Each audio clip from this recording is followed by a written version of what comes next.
гадаад хамтын ажиллагаагаа өргөжүүллээ.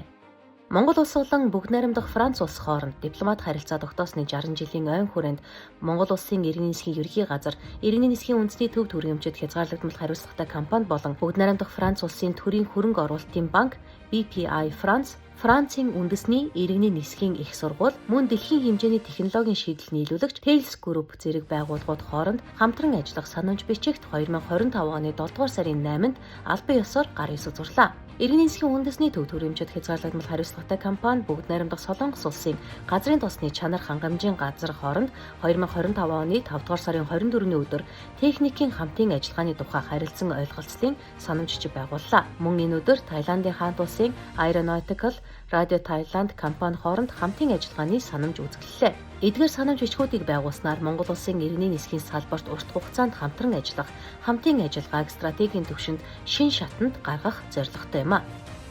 Иргэний нисхийн үндэсний төв төрийн өмчид хязгаарлагдмал хариуцлагатай компани нь олон улсын агаарын тээвэрлэгчдийн холбоо болон иргэний нисхийн ерхий газартай хамтран IATA Operational Safety Audit, IATA Standard Safety Assessment, IATA Safety Audit for Ground Operations хөтөлбөртэй холбоотой сургалт, олон улсын агаарын тээвэрлэгчдийн холбоо, түүний гишүүн агаарын тээвэрлэгчдийн төлөөлөгчдтэй хийх техникийн хэлэлцүүлгийг 2025 оны 9-р сарын 14-өөс 17-ны өдрүүдэд Улаанбаатар хотноо амжилттай зохион байгууллаа.